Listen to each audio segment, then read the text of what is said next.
Guyyaa harka fuunee akkam jirtu ijoollee nagaa keessanii torbeen keessan akkam ture baga guyyaa nageenyummaa interneetaa kan bara kana nagaan ittiin isin geessiniin jenna kun qophii keessan qophii dorgaa dorgeeti qophii dorgaa dorgee keenya guyyaa har'aatiin ammoo qophii dorgaa dorgee ajaa'iba ta'e qabannee isiniif dhiyaannee jirra egaa dorgomtoonnis kunoo akkuma isin ilaaltan addoo kanatti qophaa'anii dorgomtoonni qaqqataleen magaalaa Bishooftuu akkasumas ammoo magaalaa Adaamaarraa asitti argamanii jiru. Egaa ijoollee isinis bakkuma jirtan teessanii qophii dorgaa dorgee keenya daawwachaa gaaffii kan beektan deebisaa kan hin beekne immoo qophii dorgaa dorgeerraa baradhaa isiniin jenna miseensa paarlaamaa daa'immanii Oromiyaa ta'an qabannees dhiyaannee jira. Qophiin kun kan qophaa'ee biiroo dhimma dubartootaaf daa'immanii Oromiyaatiin kan qophaa'edha jechuudha. Egaa ijoolleen addoo kanatti argamanii jiran daawwattoonnis hin jiru dorgomtoota qaqqaxaleet asitti argamee jira. Hanga xumura qophii keenyaatti eessayyuu hin deeminaa nu waliin turaa isiniin jenna. Ijoollee kana hojii wal isin agarsiisnu baga nagaan dhuftan. Baga nagaan nu eedan. Mee maqaa keessan? Maqaan koo Amaani'ol Zawuduun jedhama. Afyaayii magaalaa Adaamaati. Paarlaamaa daa'immanii keessatti akkasumas barataa kutaa 10ti mana barumsaa Dambalaa. Tole maqaan koo Milkii Misbah jedhama. Mana barumsaa Dambalaa sadarkaa lammaffaa kutaa 10 baradha. Itti aantuu afyaayii paarlaamaa daa'immanii bulchiinsa magaalaa Adaamaati. Baga ittiin isin ga'e jechuun barbaada. Ani maqaan koo Barattuu Biqilee Miijanaan jedhama. Kan inni dhufes bulchiinsa magaalaa Bishooftuurraa gaheen hojii koo afyaayii bulchiinsa magaalaa Bishooftuu paarlaamaa daa'immanii kanan baradhus mana barumsaa Xaddachaa sadarkaa tokkoffaa barattuu kutaa 8ffaa. Tole ani maqaan koo Jaalannii Garramuun jedhama. Mana barumsaa Boolee sadarkaa tokkoffaarraa akkasumas gaheen hojii koo itti aantuu afyaayii bulchiinsa magaalaa Bishooftuurraan kan hojjedhu baga ittiin isin ga'e jechuun barbaada. Yee walumaan baga ittiin nu ga'e.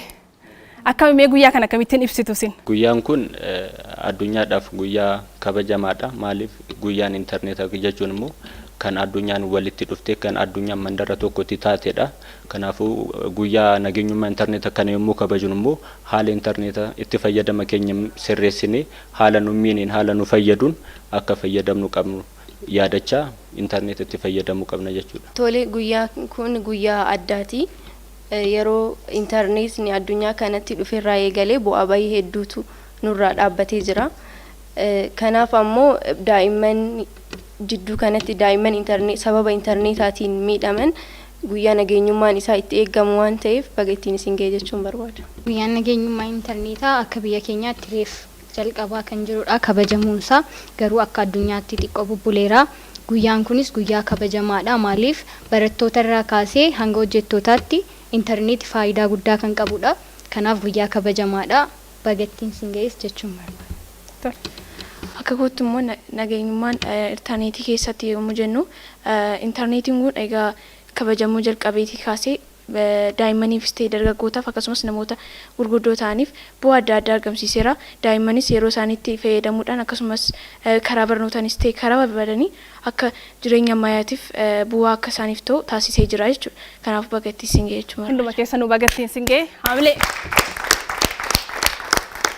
Irra deebi'uudhaan mana keessan teessanii kan daawwachaa jirtan kun qophii dorgaa dorgeeti. Qophiin dorgaa dorgee keenya walta'iinsa OBN'if biiroo dhimma dubartootaaf daa'immanii Oromiyaatiin kan qophaa'edha jechuudha. Irra deebi'uudhaan baga guyyaa nageenyummaa interneetaa kan bara kana nagaan ittiin isin geessiniin jenna. Egaa guyyaa nageenyummaa interneetaa kabajaati kan jirru ijoollee miseensa paarlaamaa daa'immanii Oromiyaadha. Egaa asumaan immoo kabajamtuu miseensa paarlaamaa daa'immaniiti erga jenneeti gaa. Eenyuudhaaf yaa'iin jechuun keessan hin oolu miti. Kabajamtuu afyaayii paarlaamaa daa'immanii Oromiyaa kan taate barattuu Ayat Muhammad achi as dhuftee haasaa nu taasisti jechuudha. Achiin gara qophii keenyaatti ceenaa isinis bakka jirtanitti nu waliin tura haamileen nu simadha. Kabajamtoota daa'imman Oromiyaa guyyaa har'aa sagantaa kana kan qaamaan asitti argamtanii daawwattanii fi akkasumas foddaa televezyiiniidhaan mana keessan teessanii daawwachaa jirtan baga guyyaa nageenyummaa interneetii akka addunyaatti yeroo 23ffaa akka biyya keenyaatti immoo yeroo lammaffaa dhaadannoo itti fayyadama interneetii nageenyummaan isaa eegamee fi sammuu namtolchee yookaan artificial intelligence guddina sammuu daa'immanii fi dandeettii daa'immanii jedhuun bara baraan ji'a gurraandhala keessa ni kabajama. Har'a jireenya interneetiin jireenya daa'immanii keessatti gahee guddaa qaba. Daa'imman barnoota ittiin baratu odeeffannoo ittiinis argachaa jiru. Akkasuma dandeettii isaanii ittiin guddisu kunis faayidaa guddaadha. Garuu interneetiin akkuma faayidaa isaas silatti isin kaasee jiru miidhaa hedduu qaba. Daa'imman arrabsoo fi miidhaan garaagaraa doorsii garaagaraa irra gahu odeeffannoo dhuunfaa isaanii saaxiluu namoota hin beekne wajjin haasa'uu yookaan immoo wal qunnamuu akkasumas immoo namoota isaan hin beekne wajjin amananii information isaanitti himuudhaan rakkoolee garaagaraatti mul'ata. Akkasumas immoo yeroo dheeraa yeroo interneetii fayyadaman fayyaa sammuu isaaniitii fi barnoota isaanii irratti dhiibbaa ni geessa. Kanaafuu daa'imman barnootaaf haa fayyadaman odeeffannoo dhuunfaa akka namoota hin beekneefis akka hin kennine namoota hin beeknes immoo akka hin amanne akkuma reefis ni kaasee jiru daa'imman yeroo interneetii fayyadaman faayidaa qofa osoo hin ta'in miidhaas qabu miidhaalees immoo kan ammas ni kaasee jiru rakkoolee kanas immoo yeroo isaan mudate barsiisaa akkasumas maatii namoota dhiyoo isaaniitti jiruuf himuu akka qabanidha. Inni biraa immoo interneetii yeroo fayyadamnu interneetii kan fayyadamnu kophaa keenya osoo hin ta'in maatiinis hordofii taasisuu qaba. Isarratti interneetii irraa daa'imman isaanii fageessuu osoo hin ta'in interneetii haala kamiin fayyadamuu qaban kan jedhu qajeelchuu karaatti argisiisuu yeroo fayyadama isaanii murteessuu akkasumas waliin mari'achuun maatiin daa'imman isaanii deeggaruu qaba. Yeroo ammaa kana addunyaan interneetii fayyadamuudhaan teknooloojiidhaan baay'ee gara fuulduraatti deemaa jirti jechuudha. Kanaaf meeshaaleen akka interneetii,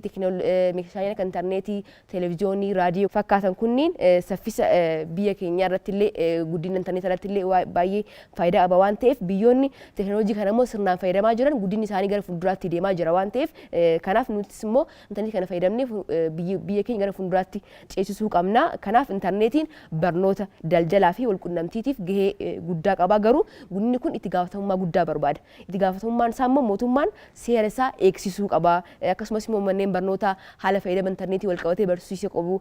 Deebi'ee immoo maatiinis immoo daa'imman isaanii sila reefis ni kaasaan ture haala kamiin daa'imman interneetii fayyadamuu qaban kan jedhu sanii wal qabatee inni biraa immoo dhaabbileen waa'ee teknooloojii faana hojjetanis immoo eegumsa cimaa taasisuu qabu. Inni biraa interneetii nageenyaa uumuun gahee hunda keenyaati. Walumaa galatti interneetii beekumsaaf haa oolchinu dandeettii ittiin guddisuu fi kalaqa waan garaagaraa kalaquudhaaf itti haa fayyadamnu. Miidhaan interneetii sirrii hin taane waliin taanee haa ittisnu. Irra deebi'uudhaan guyyaa daa'imman akka addunyaatti yeroo 23ffaa akka biyya keenyaatti yeroo 2ffaa dhaadannoo nageenyummaa interneetii jedhuun baga isiniin gee baga geenye galatooma.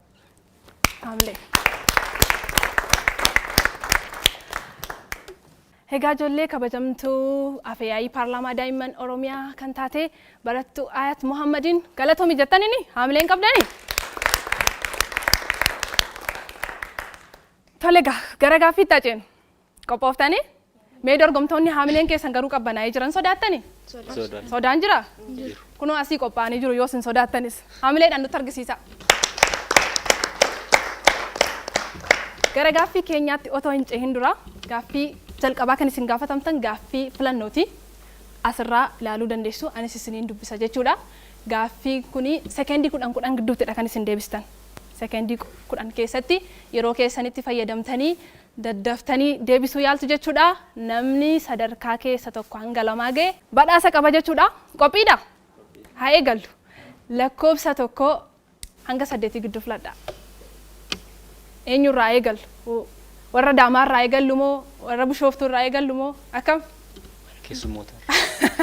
Keessummootarraa eegallu? Tole eegala. Lakkoofsa meeqa? Lakkoofsa tokko. Gaaffii lakkoofsa tokko. Dhuunfaadhaan kan dorgomtan isinii galee? Tole gaaffii lakkoofsa tokko. Gaaffii lakkoofsa tokko. Asirratti ilaalachuu dandeessu gaaffii keessan. Gaaffii lakkoofsi tokko akkasidha. Kanneen armaan gadii keessaa tokko faayidaa dijitaal miidiyaa mitiidha. A. Barnootaaf ni gargaara. B. Dandeettii teekinooloojii keenya guddisuuf. C. Walitti dhufeenya gaarii uumuuf. D. Odeeffannoo addunyaa beekuuf. E. Dandeettii waa kalaquu keenya ni hir'isaidha. Deebiinsaa E. Dandeettii waa kalaquu keenya ni hir'isa. E. Dandeettii waa kalaquu keenya ni hir'isa. Deebi'aa ilaallu. Haamilee kennaafi. Egaa dijitaal miidiyaan faayidaa garaagaraa qaba mitiire namni bakka fagoo bakka dhiyoos taa'ee irraa barachuu danda'a waan ta'eef gaaffii lakkoofsa 2 gara Adaamaa dhufnama. Tole sirraan eegala. Gaaffii lakkoofsa 2 kanneen armaan gadii keessaa ijoolleen miidiyaa hawaasaa yeroo fayyadaman of eeggannoo isaan gochuu qaban kan sirrii hin taane isa kamiidha? Xiyyeeffadhaa ilaalaa. Sekeendii 10 qofa qabdu waan ta'eef A. Yeroo hundaa madda amanamaarraa fayyadamuu. Baa odeeffannoo arganne hatattamaan namaa qooduu. Caa dhugummaa isaa mirkaneeffachuu. Daa maatii fi barsiisota waliin irratti mari'achuu. Hunduu deebiidha. Baa odeeffannoo argame hatattamaan namaa qooduu. Baa odeeffannoo arganne hatattamaan namaa qooduu. Tamantee tamte? Deebi'aa ilaala. Haamilee kennaafi. Hin danda'amne jalqabumaan haala gaarii irra jirtu. Tole, gaaffii lakkoofsa 3. Odeeffannoo sobaa jechuun maal jechuudha? A. Oduu hin mirkanoofne namoonni waliif dabarsan. B. Suuraa yookaan viidiyoo jijjiiramaa akka waan dhugaa fakkaatuutti taasifamee. C. Oduu dhugaa ta'e. D. A fi Caan deebiidha. Da'aa fi Caan deebiidha. Garuu baataa. Murteessi yeroon keessa jalaa dhumaa jira. Sekeendii tokko qofa qabdi. Da. Deebi'aa ilaallu. Haamilee kennaafi. Mee odeeffannoo sobaa jechuun maal jechuudha? Atumti nu ibsime. Odeeffannoo sobaa jechuun madda sirrii hin taane irraa kan argamuu fi dhugaatti fakkeeffamee namoota dogongorsiisuudhaaf yeroo baay'ee kan tamsaafamudha. Osoo mirkaneeffatiin dhugummaa isaa jechuudha. Tole, baay'ee gaariidha. Gaaffii lakkoofsa 4. Yoo sirnaan dijitaal miidiyaa hin fayyadamne miidhaa inni geessisu maali? Yoo sirnaan dijitaal miidiyaa hin fayyadamne miidhaa inni geessisu maaliidha? A. Miidhaa sammuu fi yaadaa fiduu danda'a. B. Qisaasama yeroo fida. C. Ijoolleen dhugaaf soba osoo addaan baafanne odeeffannoo qooduun namoota dogoggorsiisuu danda'u. D. Hundinuu deebiidha. Itti yaadii. Deebisuu dandeessa. Deebisiyaa daataa hunduu deebiidha. Daa hunduu deebiidha. Maaliif daa jette garuu? Yeroo dijitaala miidiyaa yommuu fayyadamnu miidhaaleen geessisuu danda'a. Warreen miidhaa sammuu fi yaada fiduu akkasumas qisaasina yeroo fiduu ijoolleen dhugaaf osoo addaan baafatiin immoo akka yaada dogongorsaa dabarsan ni taasisa waan ta'eef. Kanaaf daa hunda ta'ata. Deebi'aa ilaallu. Sirrii dhamte? Deebi'aa ilaallu. Daa hundinuu deebiidha. Miseensonni paarlaamaa daa'immanii baay'ee qaqqaxaleedha. Dhugaan danda'amne. Tole, gaaffiin keenya ammas akkuma itti fufetti jira. Kan daawwachaa jirtan qophii Dorgaa Dorgeetii. Qophiin Dorgaa Dorgee kun kan qophaa'e walta'iinsa biiroo dhimma dubartootaaf daa'immanii Oromiyaa fi walta'iinsa OBN kan qophaa'edha. Egaa dorgommiin keenya ammayyuu akkuma itti fufetti jira. Bakka teessan ta'atii gaaffii beektan irratti hirmaachaa. Kan hin beekne immoo baradhaa isiniin jennaa gara gaaffii taanutti ceena. Eessaa eegallu amma? Amma warra Adaamaarraa eegallu. Gaaffii lakkoofsa 5. Kanneen armaan gadii keessaa mirga daa'immanii kan ta'e isa kami? A. Daa'imman kamuu mirga jiraachuu fi kunuunsa argachuu qabu. B.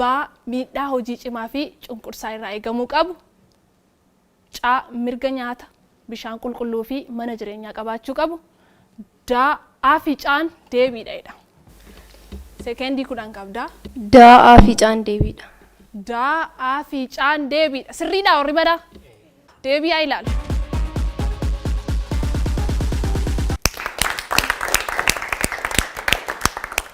Hundumaa deebisaa jirtu. Tole, baay'ee gaariidha. Lakkoofsa 6. Gaaffii lakkoofsa 6 akkas jedha. Kanneen armaan gadii keessaa waa'ee daa'immanii dhugaa kan ta'e isa kamiidha? A. Daa'imman waayyoodha. B. Kunuunsa olaanaatu taasifamuufii qaba. C. Waaqaaf nama gidduutti araara buusu. D. Hunduu deebiidha. Deebiin isaa daa hunduu deebii ta'a. D. Hunduu deebiidha. Mee maalirraan kaatee akkas jechuu dandeesse?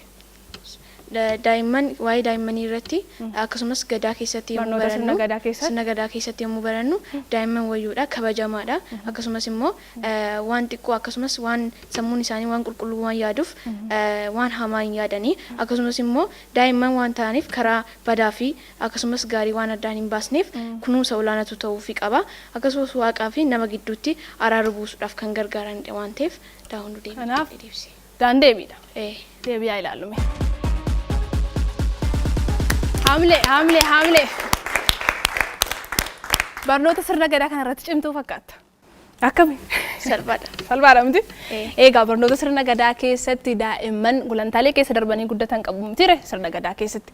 Isin keessaa daa'imman gulantaa isaan keessa darban yeroo umrii daa'imummaa irra jiran kunuunsamuu qabu, beela'uu qabanii, dheebochuu qabanii, dhaanamuu qabanii kunuunfamuu qaba. Kanaaf deebiinsa hunduu deebiidha kan jedhu ta'a. Kan daawwachaa jirtan qophii keessan qophii dorgaa dorgeeti. Haamlee. Tole, gaaffii eenyuun bira geenye irrama? Ana bira geesse. Si bira marsaa lammaffaa si qaqqabeessi? Nama qaqqabe. Tole, gaaffii marsaa lammaffaa. Gaaffii lakkoofsa 7. Miidhaan dijitaal miidiyaa daa'imman irratti fiduu danda'u hir'isuuf maaltu hojjetamuu qabaadha? A. Of eeggannoon fayyadamuu irratti maatiif daa'immaniif hubannoo kennuu. B. Qabiyyee daa'imman fayyadan qofa akka ilaalan gochuu. C. Maatiin waan daa'imman fayyadan sirriitti hordofuu. D. Hunduu deebiidha. Kanneen keessaa kamtu deebiidha laata? Deebiinsa D. Hunduu deebiidha. D.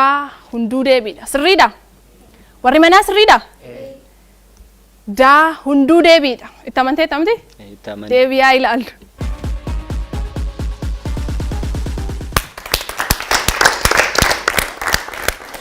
Maalirraan kaatee akkasii jiru?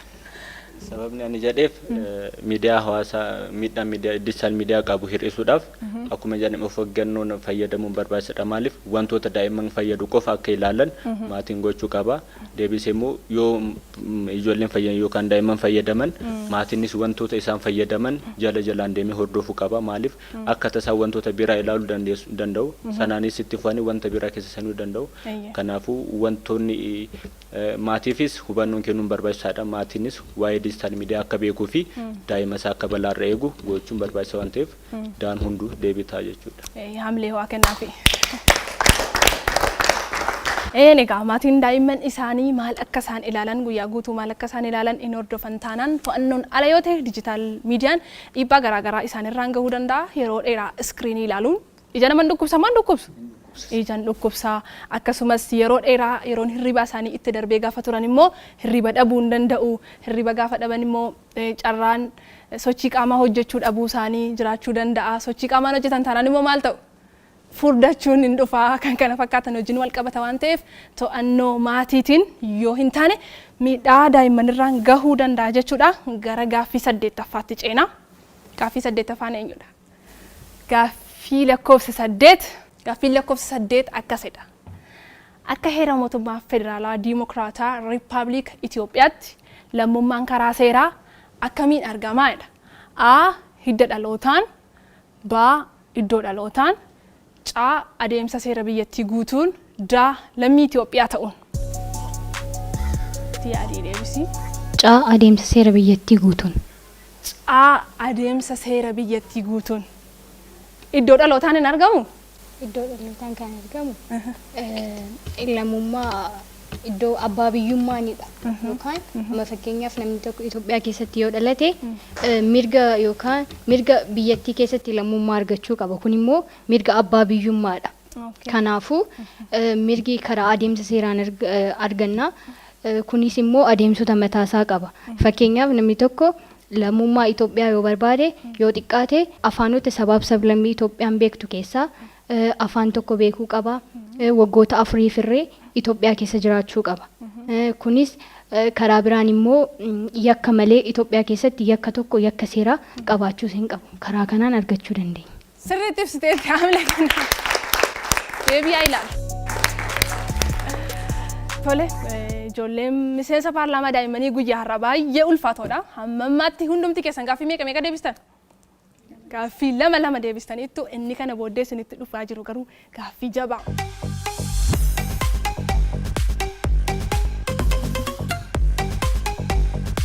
Tole, kan daawwachaa jirtan qophii keessan qophii dorgaa dorgeeti. Qophiin dorgaa dorgee keenya kan qophaa'ee walta'iinsa OBN fi biiroo dhimma dubartootaaf daa'immanii Oromiyaatiin kan qophaa'edha jechuudha. Bakka jirtanitti hundumti keessaniyyuu baga guyyaa nageenyummaa intarneetaa kan bara kana akka addunyaatti yeroo 23ffaaf kabajamaa jiru. Bagattiin isin geessiniin jenna gara gaaffii taanutti ceena. Isinis bakka jirtanitti chaanaalii keessan OBN Gaammee daawwadha.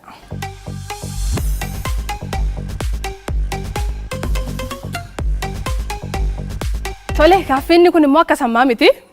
Akkuma isin jedhe xiqqoo isinitti jabaataa dhufeera. Gaaffii ibsuuti. Filannoo hin qabu asirratti isinii banamaa hin ibsitu jechuudha. Hamma dandeessan waan isinii gale hin yaaltu isaan yoo na dadhaban isinis immoo hirmaachuu dandeessu. Sirriitti xiyyeeffadhaa ilaalaa.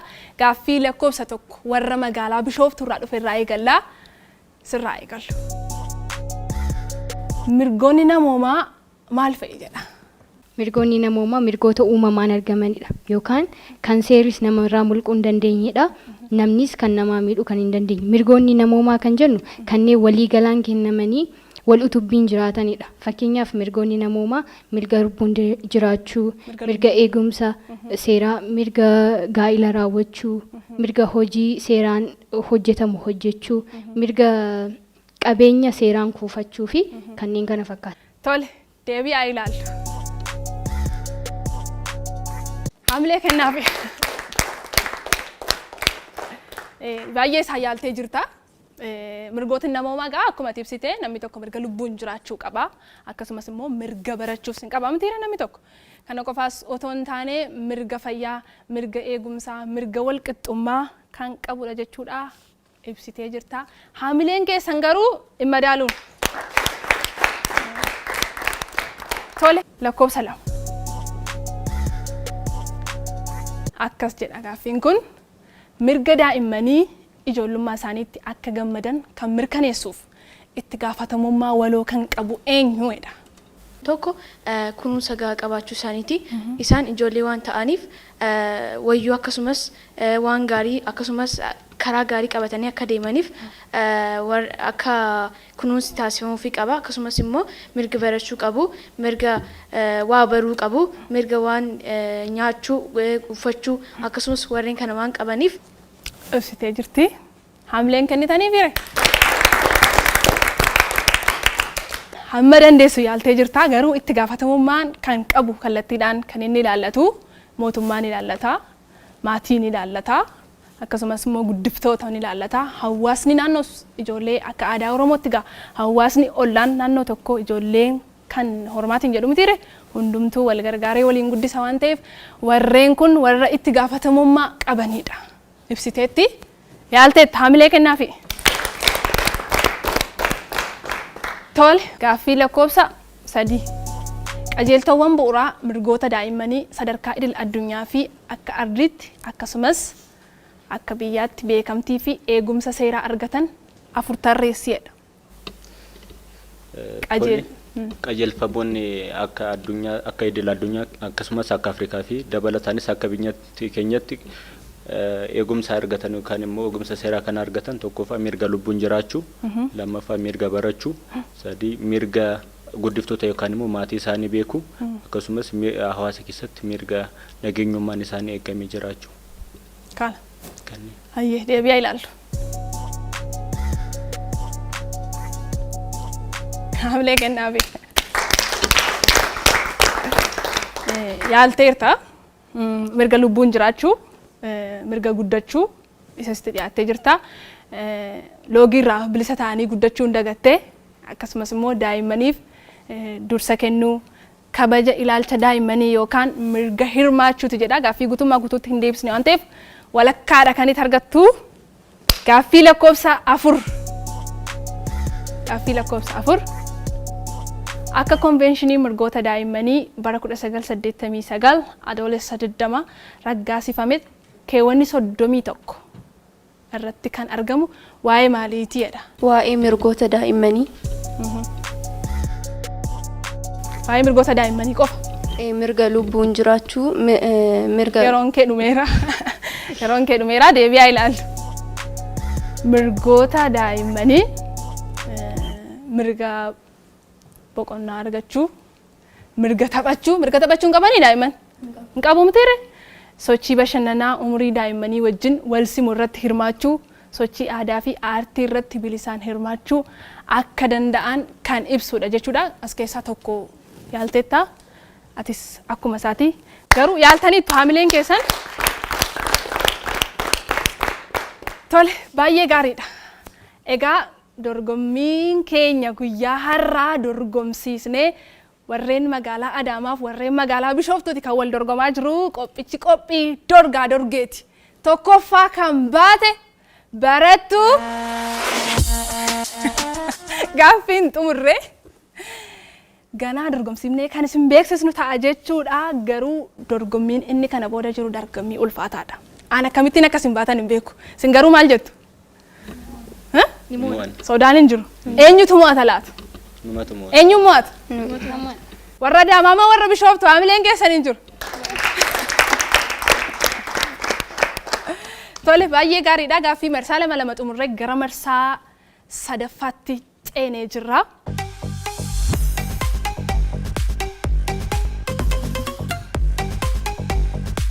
Tole qophooftanii? Qophoofne? Haa eegallu.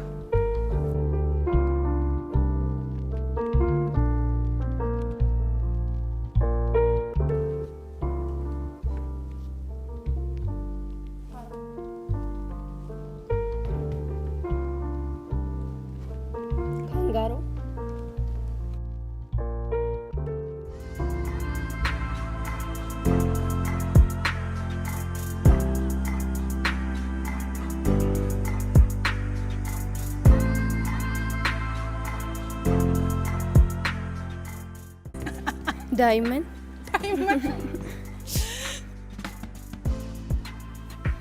Ariifadhu, ariifadhu.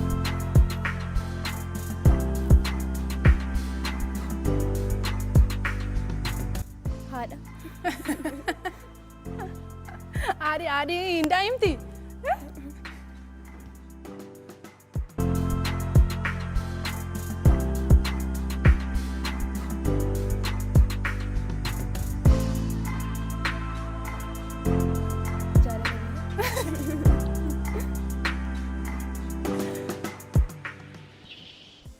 Keessan isin irratti dhumeera sekendii 30 qabdu turtanii balan qabu. Mi'as galee galimee dudduuba keetti. Haamilee kennaaf ibsaan turre inni garuu sirriitti. Baay'ee ibsee jeedalli diimtuun egaa bineensota marartee kan isaan argamanis ammoo Itoophiyaa qofaa keessatti bineensota argamanidha. Itoophiyaa keessaas ammoo iddoo adda addaatti ni argamu. Paarkii biyyoolessaa gaarreen Baalee keessa deemtanii daawwachuu dandeessu isiniin jenna. Deebiin jeedala diimtuu ture. Haamilee kennaafi garuu sirriitti ibseera dhugaa. Gaaffii lakkoofsa 2 inni ilaaltu dudduuba. Waadaa dhamtire. Dudduuba laaluun hin danda'amu. Cinaanis maaltu jiraachuu hin danda'amu. Tole gaaffii lammaffaa.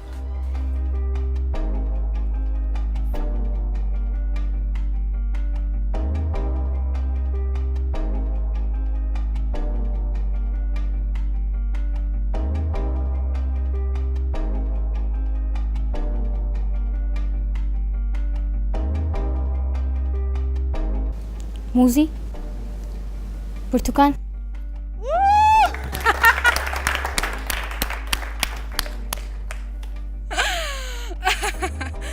Akkamitti argachuu dandeesse garuu? Qamalee itti turte jalqaba. Haamilee ammallee irra deebi'aa waa kennaaf.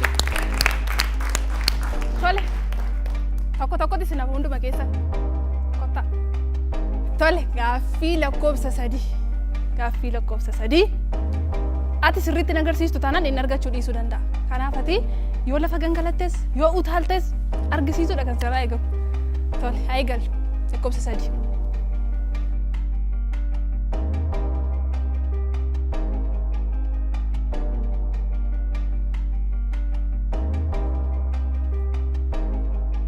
Santawwa.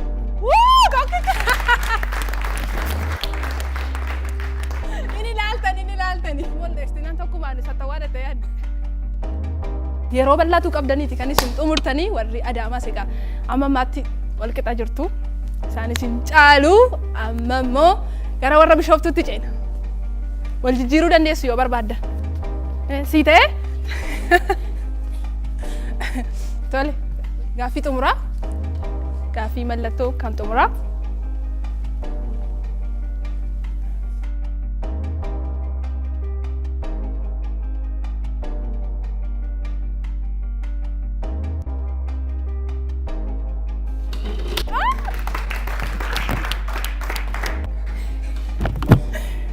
Gaara Amanuuf hin ulfaata kun. Tole baay'ee gaariidha. Mee gaarreen beektan naa ibsame. Gaarreen akka Afrikaatti jiran akka Itoophiyaatti akka addunyaatti. Gaarreen akka Afrikaatti beekaman kanneen akka Kilimanjaaroon hin jiru. Gaarreen akka Itoophiyaatti immoo gaarreen Tulluu Diimtuu hin jiru, gaarreen Baatu hin jiru. Hedduun isaanii gaarreenwwan hedduun Itoophiyaa keessatti fi Afrikaa keessatti ni argamu. Akkamitti ibsiteeti garuu gaara ibsuun baay'ee ulfaata. Biyya lafaa irratti ol ka'a. Keeroogiraafii hojjettaati? Keeroogiraafiin hojjettaati? Hawaasa kana baay'een jaalladha. Waan hawaasa kana baay'ee jaallatta. Hin qo'atta jechuudha. Gaara hin ibsitu dheen enne jeeda lafaallee hin dhabdan dheen eegee ture garuu gaaffii baay'ee ulfaata akka salphaatti deebiste. Egaa gaarri ibsuuf hin ulfaatu xiqqoo. Isheen akkamittiin akka isheen tilmaamte nuun galle. Garuu egaa gaarreen akka Itoophiyaatti gaarri guddinaan akka Itoophiyaatti sadarkaa tokkoffaarratti argamu maal jedhama? Raas Daashen jedhama. Akka Afrikaatti immoo guddinaan sadarkaa tokkoffaarratti kan argamu Kilimanjaro. Akka addunyaatti hoo? Everest. Haamilee keessan al tokko. Tole baay'ee gaariidha kan daawwachaa jirtan qophii keessan qophii Dorgaa Dorgeetii. Qophii Dorgaa Dorgee keenya guyyaa har'aatiin ammoo barattoota qaqqaxalee miseensa paarlaamaa daa'immanii Oromiyaa kan ta'an magaalaa Bishooftuu akkasumas ammoo magaalaa Adaamaarraa dhufanii asitti wal dorgommii ajaa'ibaati kan taasisaa jirru. Ijoollee qaxaleedha. Gaaffiin ammammaatti hin deebine qubaan lakkaa'amu amma immoo gaaffii tokkotu isinii hafe.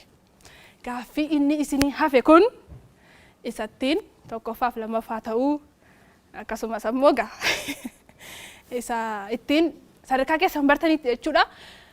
Gara gaaffii marsaa xumuraatti deemna. Gaaffii marsaa xumuraa mallattoos miti, filannoos miti, akka warra Islaamitii inni kun immoo addadha.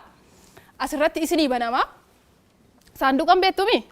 Saanduqa tokko irratti qubeen iddoo garaagaraa jira. Saanduquma tokko irratti isinitti mul'ata. Sirriitti xiyyeeffattanii ilaaltanii qubee hir'isuun hin danda'amu. Itti dabaluun hin danda'amu.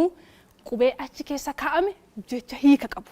Kan ofii keessanii otoo hin taane qubeen sun waan jechuu barbaade. Fakkeenyaaf akkasiniifuuf dorgaa dorgee qubeen jedhu kun jira miti. Qubeen kun iddoo garaagaraa faca'ee otuu dhufee akkasitti yaaddu jechuudha. Sirriitti xiyyeeffadhaa laalaa. Kun marsaa xumuraa dorgommii keenya ta'a jechuudha. Kana booda sammuu injiraata sagantaa akka biraanis garuma sanatti hacceenu.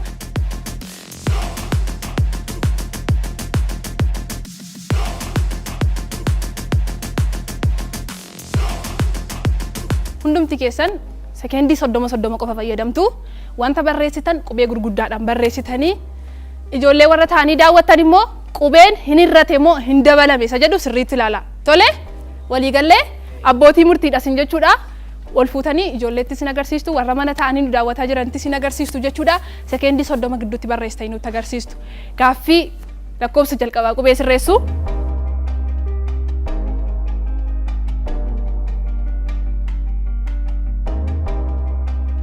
Sekendii 30 gidduutti.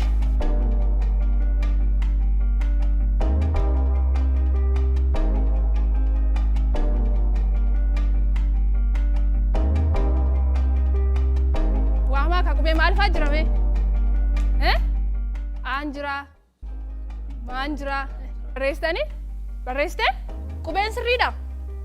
Sekendii mee qubee ilaala. Kan isheen barreessite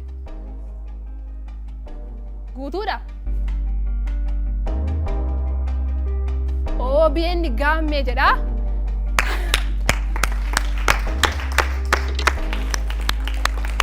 Tole chaanaalii OBN Gaammeetidha kan inni jedhu. Meesiif chaanaaliin OBN Gaammee maalidha? Jecha lama qofaan ibsimee OBN Gaammee jechuun anaaf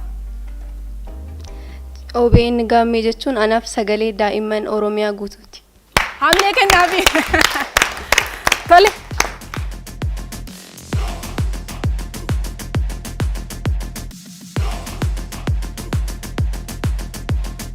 Ittaafuuf nu gaaffii lakkoofsa 2 qubee sirreessu. Sirriitti xiyyeeffadhu laali. Saanduqa tokkorra qubeen 3 bakki jiru jira. Qubeen 2 bakki jiru jira. Sirriitti xiyyeeffadhu laali.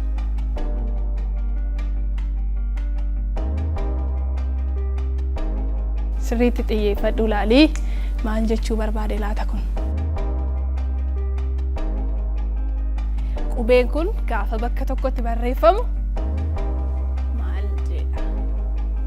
Akka nutti mul'atutti daa'imman warra mana taa'anii daawwataa jiranitti illee akka mul'atutti barreessuu qabda. Yeroo kee fayyadamii sekeendii meeqarra ga'ee jira? Lakkoofnuufi sagalee keessan ol fuudhame. 20, 22, 23, 24, 25, 26, 27, 28, 29, 30. Barreessite? Barreessite? Mee ol fuudhi.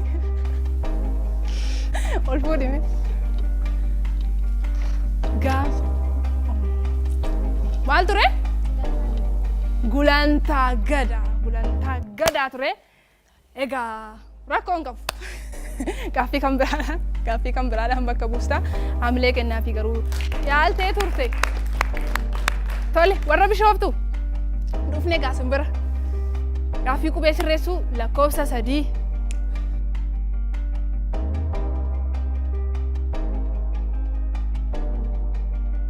Tole maal jedha?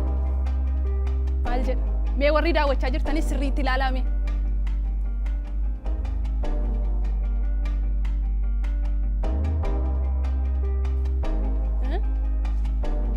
Dubbifamaan jira, dubbachiistuun jirti.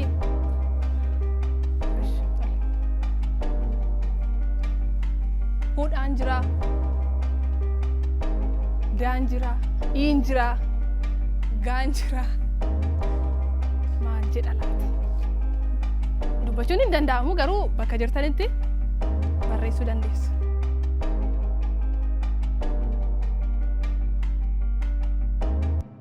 Barreessite?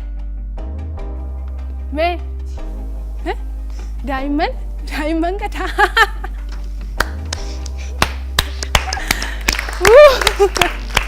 Daa'imman gadaa jechuun hiika qaba? Maal jedha ture? Mirga daa'immaniiti. Egaa isinis kan hojjetan mirgoota daa'immanii irratti hidhamtiire. Gulantaalee gadaa sila waan jedhuufi isuma shakkiteetti butte. Mirga daa'immaniiti isinis egaa kan hojjetan mirgoota daa'immanii irratti hidhamtiire. Bakka bu'oota daa'immaniiti. Tole baay'ee gaariidha gaaffii xumuraa lakkoofsa 4.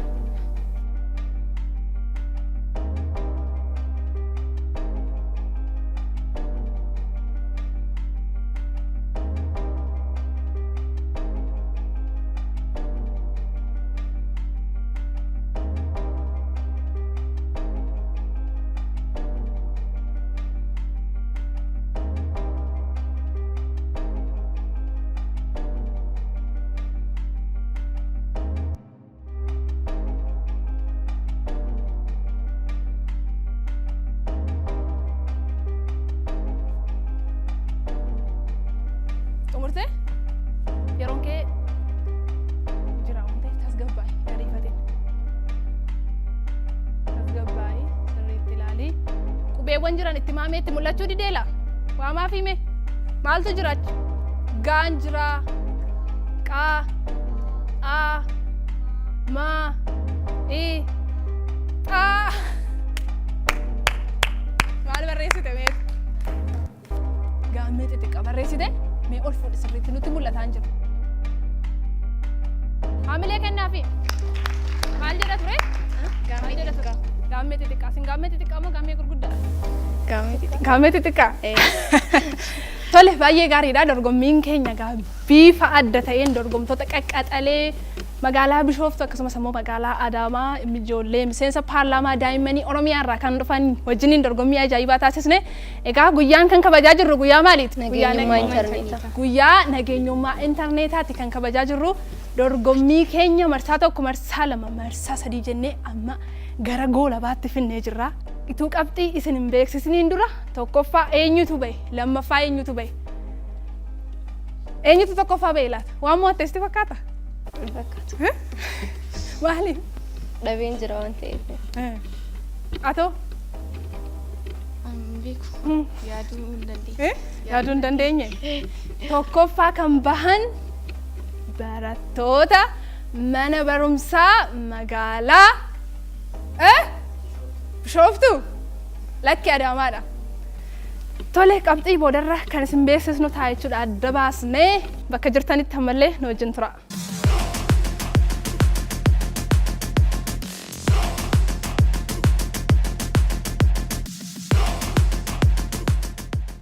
keessan teessanii karaa foddaa OBN Gaammeen kan daawwachaa jirtan qophii keessan qophii Dorgaa Dorgeeti. Ijoollee akkam ture Dorgaa Dorgeen keenya barattoonni qaqqaxalee miti baay'ee gaariidha. Amma immoo guyyaan har'aa guyyaa nageenyummaa intarneetaati kan kabajaa jirru.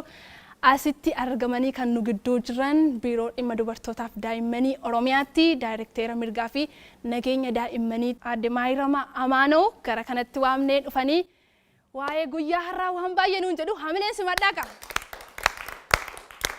Baga nagaan dhuftan. Baga nagaan nu eeggan. Akkam jirtu? Nagaa. Nagayaami? Baga guyyaa kanaan isin ga'e jedha. Kabajamtuu Afyaa'ii Paarlaamaa Daa'imman Naannoo Oromiyaa Barattuu Hayaat Mahammad, kabajamtoota bakka bu'oota Paarlaamaa Daa'immanii magaala Adaamaa fi magaala Bishooftuu keessattuu guyyaa nageenyummaa intarneetaa sababeeffachuudhaan gaafiif deebii beekumsa waliigalaa dabaletti taasisuuf asii argamuu keessaniif maqaa biiroo dhimma dubartootaaf daa'imman Oromiyaatiin anaa dhufu baga nagaan dhuftan isiniin jedha.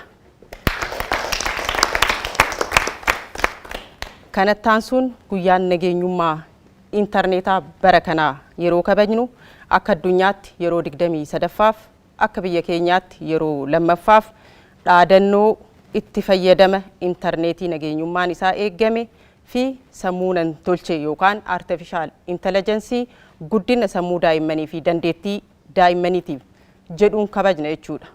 Kaayyoon sagantaa kanaas yoo ilaallu keessattuu barri isaa bara dijitaalaayizeeshinii ta'uu wajjin ol qabatee intarneetii fayyadamuun guddaa baay'ee barbaachisaa jechuudha. Kana keessatti akka biyya keenyaatti yeroo ilaallu akka qorannoon garaagaraa argisiisutti namoonni miiliyoona 26.8 ta'an intarneetii akka isaan fayyadamanii kan ibsu yoo ta'u, gama biraatiin daa'imman 4 keessaas daa'imman tokko intarneetii akka fayyadaman ni ibsa jechuudha. Umriidhaanis wal qabatee yeroo as biratti ilaallu daa'imman waggaa 12 hanga waggaa 17 jidduu jiran intarneetii kan fayyadaman ta'ee sa'a yeroo isaan turmaata fayyadamuu isaaniillee wal qabatee yeroo ilaallu guyyatti sa'a 7 guutuuf intarneetii irra akka turan ni agarsiisa jechuudha. Kana keessatti bal'inaan umrii 16 hanga 17 jidduu kan jiran yeroo dheeraa hin fayyadamu jedhamaniiti kan yaadamanidha. Kanaanis wal qabatee intarneetiidhaan akka biyya keenyaatti yeroo ilaallu daa'imman naannoo magaalaa carraa bal'aa qabu jechuudha. Sababa maaliin? Sababa konnekshinii wajjin wal qabatee carraa bal'aa kan qaban yoo ta'u, koorniyaa dhiiraatiiniif koorniyaa dubartiidhaanis yeroo ilaallu bakka konnekshiniin jirutti lammeenuu qixxee akka fayyadaman ni ibsa jechuudha qorannoon kana keessatti. Baadiyaa keessattis ni fayyadamu bakka konnekshiniin ga'utti. Haa ta'uutii garuu caalmatti kanaan wal qabatee daa'imman magaalaas kan fayyadaman ta'ee koorniyaanis lachuyyuu wal qixa yoo fayyadaman kanaan wal qabatee akka biyya keenyaattis daa'imman 4 fayyadaman keessaa daa'imni tokko yookaan daa'imman tokko miidhaa saalquunnamtiitiif ni saaxilamu jedheeti qorannoon bahe kan argisiisu. Maaliif akka biyya keenyaatti yeroo ilaallu maatiin hedduun moobaayila kenninee laaptooppii taableetii kenninee kennuu kan daa'imman keenyaaf kennuun yoo ta'u, daa'imman keenya immoo bilisummaadhaan hordoffii hin taasisnu jechuudha. Silkiin ni barbaachisaa, bilbilli ni barbaachisa inni kennina malee daa'imman keenya hin hordofnu waan ta'eef isaanis wantoota itti dhufan keessattuu sababa intarneetaan ergaa garaagaraa itti dhufan kanneen fudhatanii qooduu, odeeffannoo ofii dabarsanii kennuu, odeeffannoo isaanii sanirra dhaabbatanii ammoo qaamoleen saayibar buulars jedhaman kunniin yookaan iskaamertoonni kunniin maal godhu odeeffannoo isaanii keessattuu artificial intelligence sammuu namtolchee kana fayyadamanii waan garaagaraatti jijjiiranii deebisanii jaratti kan ergan daa'imman kanatti ergan daa'imman kan sodaachisan daa'imman sababa kanaan ammoo hanga xiinsammuu isaanii qofa miidhamoo osoo hin ta'in hanga lubbuu fi dabarsuutti haalli isaa itti ga'aa jira jechuudha. Kanaaf faayidaan isaa olaanaa akkuma ta'e intarneetii fayyadamuu yookaan dijitaal miidiyaa fayyadamuu faayidaan isaa guddaadha. Daa'imman dandeettii isaanii kan ittiin baasan, kalaqa garaagaraa kan irraa ittiin baratan, barnoota ofii kan ittiin cimsatan, hiriyootaaf maatii waliin kan itti wal argan ta'uun akkuma jiru ta'e itti fayyadama sirrii hin taane yoo kan adeeman ta'e hordoffiin maatii guddistootaa kan hin jirre yoo ta'e ammoo daa'imman keenya miidhaa kanaaf saaxilamu waan ta'eef maatiin bilbila binnee kennuu qofa osoo hin ta'in dursa hubannoo qabaachuu danda'uu qabnaadha. Akkamitti hordofna daa'imman keenya sa'aatii meeqaaf fayyadamu, yeroo fayyadamu immoo waan akkamii fayyadamuu danda'u, beekumsa isaaniirra maal dabalaafii jira. kan jedhu kanniin hordofuu akka qabanii fi qaamoleen haqaas qaamoleen mootummaa garaagara miidhaa gama kanaan qaqqabu qaama mootummaatti eeruu kennamu dafamee itti gaafatamummaa haala hordofsiisuun deemuu fi hojmaatota jiran ammoo barsiisuun baay'ee barbaachisaadha. Qophiin kun haala kanaan miidhagee akka qophaa'uuf deeggarsa kan nu godhe OBN guddaa galatoomaa ulfaadhaa jedha. Baga guyyaa nageenyummaa intarneetaatiin irra deebiin isin ga'e jechuun barbaada.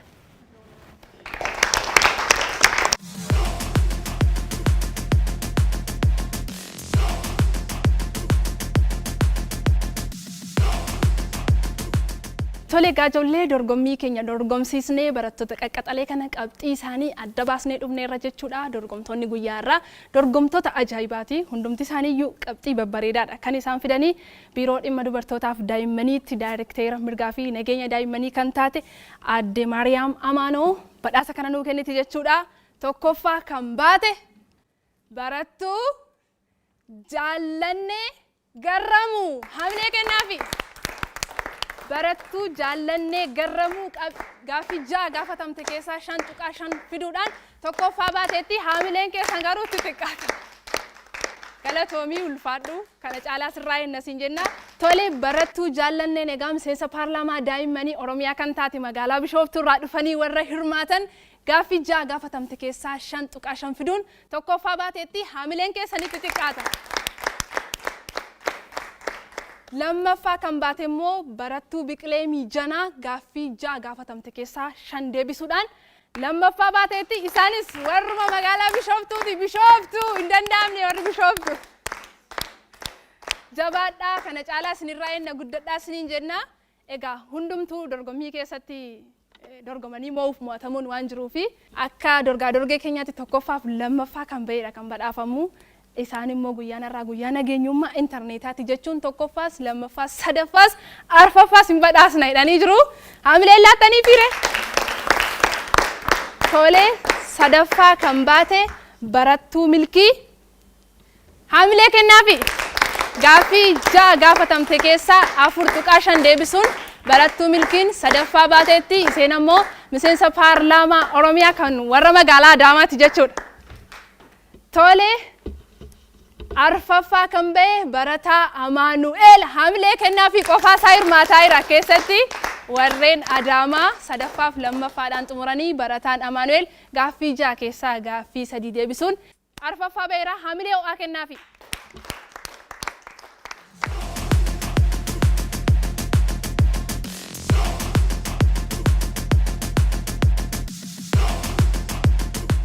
Tole gaajollee kun qophii keessan qophii dorgaa dorgeetii amma gaa wal dorgomsiisnee tokkoffaa lammaffaa kan ba'es xumurree amma guyyaan irraa guyyaa nageenyummaa intarneetaa irratti kan kabajaa jirru waan ta'eef afayaayin paarlaamaa daa'immanii Oromiyaa fi akkasumas daayirekteera mirgaa fi nageenya daa'immanii kan taate Aadde Maariyaam Amaanoo achi as dhufanii keekii kana nuu murachuudha.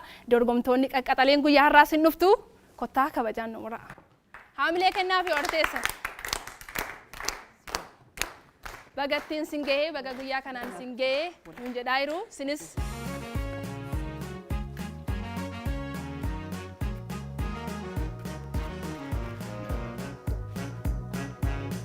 daa'imman heegereedha ola deemnu goruu daa'imman heegereedha bora Afrikaa jijjiirru har'a arguu